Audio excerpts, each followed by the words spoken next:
শুভেচ্ছা সকালকে। আজকে যে টপিক্সটা নিয়ে আলোচনা করব সেটা হচ্ছে আমাদের এই সেমিস্টার যে থিসিস আছে সেটা নিয়ে। গত সেমিস্টারেও থিসিস ছিল, আমি চাইলে নিতে পারতাম কিন্তু কোনো কারণে নেইনি। এই সেমিস্টারে থিসিস আছে। গত সেমিস্টার আমি কয়েকটা জনকে হেল্প করেছি, শুধু আমার ডিপার্টমেন্ট না, অন্য কয়েকটা ডিপার্টমেন্টেও হেল্প করেছি গত সেমিস্টার এবং এই সেমিস্টার। তাদের হেল্প করতে গিয়ে এবং আমি যখন থিসিস করতেছি সেই বিষয়গুলো করতে গিয়ে একটা জিনিস সবচেয়ে বেশি সমস্যায় পড়তেছে সবাই, সেটা হচ্ছে যে যেই বিষয়টার উপরে থিসিস করুক না কেন, থিসিসের টপিকটা চুজ করতে সমস্যা হচ্ছে। টপিক্সটা চুজ করা হয়ে যাচ্ছে এমন যে একেবারেই গড়পড়তা যেই টপিক্সগুলো আছে অ্যাজ ইউজুয়াল, তার ভেতর কোনো নতুনত্ব নেই। সাপোজ কেউ একটা টপিক্স চুজ করেছে, সেটাই কপি পেস্ট হয়ে যাচ্ছে। আমার ব্যক্তিগত ওপিনিয়ন হচ্ছে যে আমরা নতুন কোনো একটা বিষয়ে টপিক্স করি। এজন্য আমি তিনটা ডিপার্টমেন্টের স্টুডেন্টদের সাথে, বা স্টুডেন্ট ঠিক বলা ঠিক হবে না, যে তিনটা ডিপার্টমেন্টের যারা পড়তেছে তাদের সাথে আমার খুব ভালো রিলেশন, তাদের সাথে প্রতিনিয়তই কথা হয়। সে তিনটা ডিপার্টমেন্ট হচ্ছে HRM, মার্কেটিং আর হচ্ছে সাপ্লাই চেইন ম্যানেজমেন্ট। এদের সাথে সবচেয়ে বেশি যোগাযোগ হয়।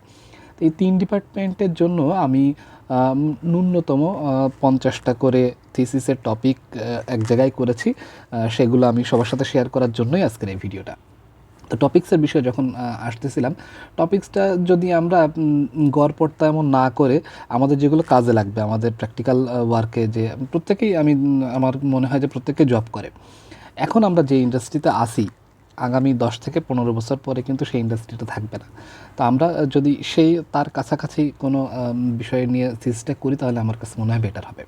যে এমন হতে পারে, আমি জাস্ট একটা কনভারসেশনের জন্য কথা বলতেছি, যে কোনো একটা software, any types of software, সেটা কিভাবে আমার সাপ্লাই চেনকে ইফেক্ট করতেছে, কোনো একটা সফটওয়্যার কিভাবে আমাদের HRM ডিপার্টমেন্টকে এফেক্ট করতেছে, বা কোনো একটা সফটওয়্যার কিভাবে আমাদের মার্কেটিং ডিপার্টমেন্টকে এফেক্ট করতেছে।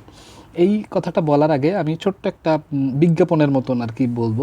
বিজ্ঞাপন মানে হচ্ছে, ফেসবুকে এখন একটা জিনিস দেখা যায় যে স্কুলের বাচ্চাদের জন্য প্রোগ্রামিং ফ্রি ট্রেনিং, স্কুলের বাচ্চাদের আন্ডার 10 আমি ধরি, যে 10 বছর সর্বোচ্চ বাচ্চাদের জন্য ট্রেনিং সেশন চলতেছে, সেটা হচ্ছে প্রোগ্রামিংয়ের উপর। তো যারা করতেছে তারা কিন্তু ফ্রি করতেছে। এবং এই বিষয়টা কেন করতেছে? কারণ তারা বুঝতে পারছে যে আগামী 10, 15 বা 20 বছর পরে অন্যান্য যেই জবগুলো থাকবে তার থেকে সবচাইতে বেশি স্কিল থাকবে হচ্ছে এই সফট স্কিল রিলেটেড জবগুলো। তো আমরা যখন প্রোগ্রামিং শিখেছি, আমাদের যেহেতু আমার ব্যাকগ্রাউন্ড ইঞ্জিনিয়ারিং, আমি ডিপ্লোমাতেই আমার পঞ্চম পর্বেই ছিল হচ্ছে প্রোগ্রামিং সি। তারপর বিএসসি যখন করেছি তখন আমার প্রোগ্রামিং সি ছিল। আমাদের ছোটোখাটো এরকম ওয়েবসাইট যদিও বানানোই পরবর্তীতে শিখেছি আলাদাভাবে, কিন্তু ওয়েবসাইট না বানাতে গেলেও কিছু কিছু প্রোগ্রামিংয়ের আউটপুট কীভাবে বের করতে, এগুলো আমাদের শিখতে হয়েছে। তো তখন আমরা অনেক কষ্ট করে শিখেছি, বা আমাদের অনেক সমস্যা হতো, যেহেতু আমরা সিএসসি ব্যাকগ্রাউন্ডের না, কিন্তু প্রোগ্রামিং শিখতেই হয়েছে। তো এখনকার বাচ্চারা যদি প্রোগ্রামিং খেলার ছলে কোনোভাবে শিখে ফেলে, তাহলে কিন্তু তাদের যখন জব অপরচুনিটি আসবে, বা তারা কিন্তু জব লাইফে এসে অনেক ভালো করবে। তা আমরা যদি এখন এই থিসিসটা যদি একটু ওই বিষয়গুলো নিয়ে করি যেগুলো আমাদের ভবিষ্যতে কাজে লাগতে পারে, তাহলে আমার কাছে মনে হয় বেটার হয়। তো যাই হোক, অনেক কথা বলে ফেলতেছি।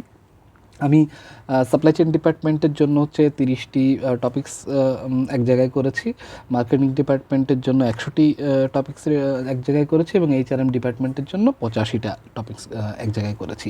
আপনারা যদি এখন স্ক্রিন দেখতে পাচ্ছেন, স্ক্রিনে দেখা যাচ্ছে 30 supply chain management thesis topics. তো আমি এখানে এই টপিক্সগুলো বলে বলে আর সবাইকে বোর করব না। আমি এখানে যেই টপিক্সটা আছে সেগুলোর গুগল ট্রান্সলেট দিয়ে বাংলা যেটা হয়, যেহেতু আমি এক্সেলে কাজ করতে পছন্দ করি, সেহেতু এক্সেলে কিন্তু এখানে যেই ইংরেজিগুলো আছে তার গুগল ট্রান্সলেশন যা হবে সেটা কিন্তু আমি পাশেই দিয়ে দিয়েছি।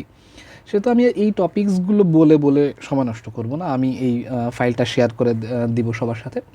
তো এখানে বিভিন্ন বিষয় আছে, যেমন এই যে operation and supply chain management, এই যেই বিষয়গুলো, risk evaluation and management involve in supply chain management, এটা কিন্তু একটা পপুলার টপিকস। এই বিষয় নিয়ে কিন্তু অসংখ্য লোকজন থিসিস করে ফেলেছে। এই যে 30টি এখানে আছে, এখানে দেখবেন যে ডিজিটাল ট্রান্সফরমেশন বা ডিজিটাল প্ল্যাটফর্ম নিয়ে কয়েকটা টপিকস আছে।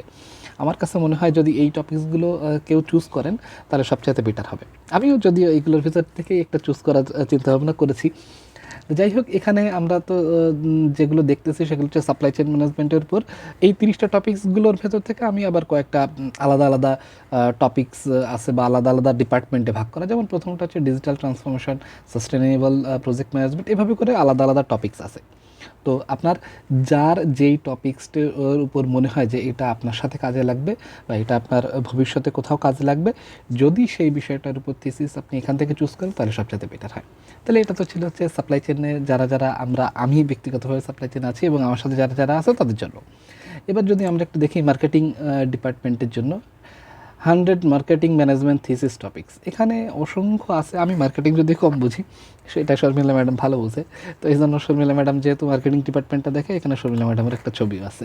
তো যাই হোক, এখানেও কিন্তু মোট 100টি টপিকস আছে, যেগুলো হচ্ছে digital marketing block topic, marketing easy topic, এগুলো সাধারণত করা হয়ে থাকে। মার্কেটিং রিসার্চ টপিক, তারপর হচ্ছে current marketing issue, marketing system, এরকম করে বিভিন্ন বিষয়ের উপর, বিভিন্ন সাবজেক্টের উপর সেগুলোকে ভাগ করা আছে। চাইলেই সেখান থেকে করে নেওয়া যেতে পারে।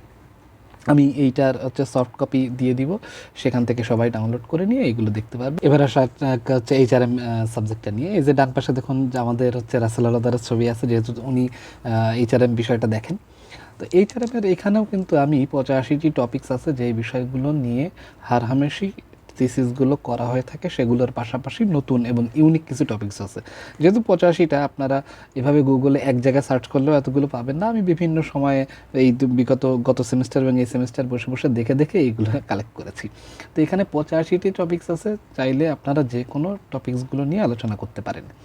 তো যেহেতু থিসিস করতে গেলে প্রথমেই লাগবে আমাদের টপিকস, যে কোন টপিক্সের উপর আমরা করব, কোন টপিক্স আমি চুজ করব সেটার উপর। এই প্রবলেমটা কিন্তু সলভ হয়ে গেল।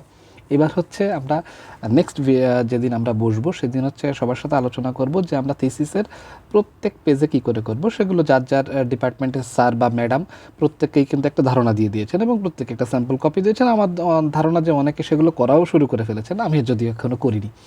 আমি নেক্সট দিন থেকে শুরু করব। তো আমার পরিচিত যারা আছে তারা তো থাকবেই, আমরা আস্তে আস্তে একটা একটা করে ফেলবো।